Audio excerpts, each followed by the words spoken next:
Hello दोस्तों, स्वागत है हमारे इस चैनल पे। वैसे तो कहते हैं भगवान ने किसी को गरीब नहीं बनाया है। उन्होंने हर किसी को इतना दिया है कि वो अपना जीवन गुजार सके, और अगर किसी को ज़रूरत से कम भी दिया है तो भगवान उसके लिए कुछ न कुछ ऐसी व्यवस्था कर ही देते हैं। उनका जीवन चलता रहता है। हम अक्सर दूसरों की अमीरी देखकर अपनी अमीरी और गरीबी का अंदाज़ा लगाते हैं। यदि हमारे पास 10 रुपया हो और सामने वाले के पास 100, तो हम अपनी नज़रों में गरीब हो जाते हैं और सामने वाला अमीर हो जाता है। हम यह नहीं सोचते हैं कि एक व्यक्ति कितनी मेहनत से रुपए कमाता है, 100 काम कर रहा है, उसकी ज़रूरतें क्या है। हम तो बस दूसरे की दौलत देखते हैं और अपनी राय बना देते हैं। गौतम बुद्ध की आज की प्रेरणादायक कहानी के माध्यम से आप जानेंगे कि भगवान बुद्ध के अनुसार कौन धनवान और धनवान व्यक्ति होता है। साथ ही आप यह भी समझ जाएंगी कि गौतम बुद्ध हर व्यक्ति को अमीर क्यों कहते थे। गौतम बुद्ध की कहानी आपको बहुत प्रभावित करेगी और बुद्ध की इस प्रेरणादायक कहानी से मिली सीख आपके बहुत काम आएगी। एक बार की बात है, ऐसा हुआ, एक राज्य के राजा ने गौतम बुद्ध को कुछ दिनों के लिए अपने राज्य में आने की निमंत्रण दिया। बुद्ध ने उस राजा की निमंत्रण स्वीकार कर लिया और अपने कुछ शिष्य के साथ उस राज्य में चले गए। राजा ने बुद्ध से मुलाकात की और उससे कुछ दिन वहां रहकर अपने राज्य के लोगों की समस्याओं का समाधान करने और उन्हें धार्मिक मार्ग पर चलने की शिक्षा देने का अनुरोध किया। बुद्ध ने राजा की बात मान ली और इस राज्य में 3 दिनों के लिए एक धार्मिक परिषद आयोजित करने का निर्णय लिया। गौतम बुद्ध के आगमन की खबर पूरे राज्य में फैल गई और धार्मिक सभा से पहले ही दिन से लोग आए। उसी राज्य के चौराहे पर एक भिखारी बैठा रहता था। उसे भी गौतम बुद्ध के आने की खबर थी, लेकिन वह सोचने लगा कि धर्म सभा के जाकर और यहाँ बैठकर उसे क्या मिलेगा। जैसे जैसे लोग आएंगे वे मुझे शिक्षा में कुछ न कुछ अवस्था देंगे। पहले दिन कई लोग आए और इस भिखारी ने अच्छी खासी कमाई की। अगले दिन फिर वही क्रम जारी रहा। भिखारी ने भीख मांगने के साथ साथ यह भी देखा कि धार्मिक सभा में जाते समय लोग उदास और दुखी हो रहे थे और उन्होंने उस कुछ भी दिया भी नहीं।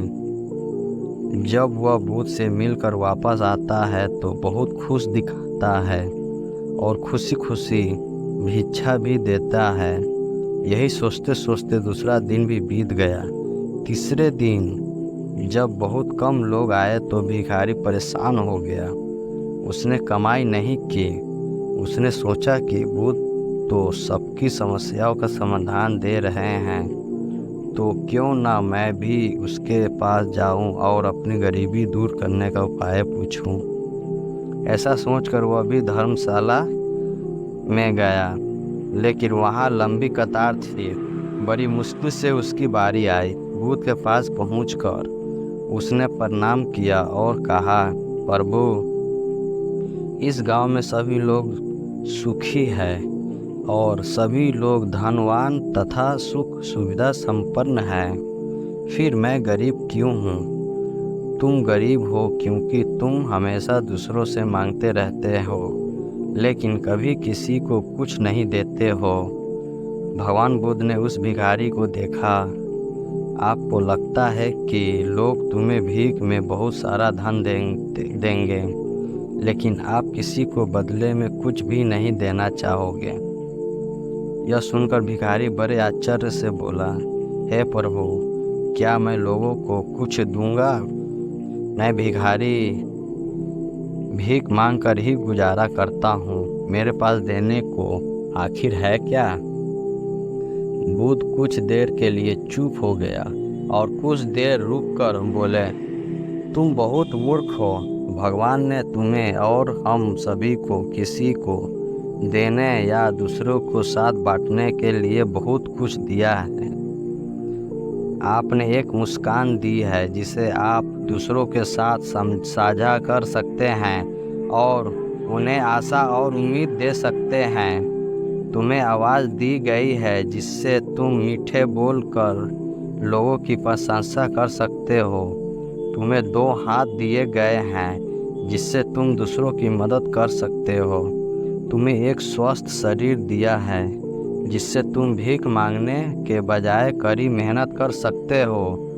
जिस व्यक्ति को भगवान ने बिना किसी कमी के ये चीज़ें दी है वह कभी गरीब नहीं हो सकता। आप सिर्फ अपनी सोच के कारण गरीब है। जैसे ही आप इस सोच से बाहर निकलेंगे, आप खुद को दूसरों की तरह अमीर समझेंगे और आपकी ज़िंदगी भी बेहतर हो जाएगी। दूसरों की खुशी देखकर अपनी तुलना दूसरों से ना करें। भगवान ने सभी को अमीर बनाया है, बस ज़रूरत है तो अपनी सोच सुधारने की। भगवान कुछ बुद्ध की बातें सुनकर मनुष्य अपने जीवन का मूल्य समझ में आ गया और वह उसके द्वारा दी गई शिक्षाओं के अनुसार अपना जीवन जीने लगा। जब हम सभी अपनी तुलना दूसरों से करते हैं या दूसरों को खुश देखते हैं तो हमें लगता है कि हमारी ज़िंदगी खराब है और बाकी सब मज़े कर रहे हैं। हम अपने जीवन में कभी भी अच्छी चीज़ों पर ध्यान केंद्रित नहीं करते हैं। हम सभी यह नहीं सोचते कि भगवान ने हमें स्वस्थ शरीर दिया है जो सबसे कीमती चीज़ है। आप कितने भी अमीर क्यों ना हो, अगर आपका शरीर उपयोगी नहीं है तो वह पैसा भी किसी काम का नहीं है। और वही अगर आप गरीब हैं लेकिन आपका शरीर बिल्कुल स्वस्थ है तो आप अपने आप में एक अमीर व्यक्ति है। कोरोना काल में हम सभी ने देखा कि पैसे से ज़्यादा ज़रूरी स्वार्थ शरीर है।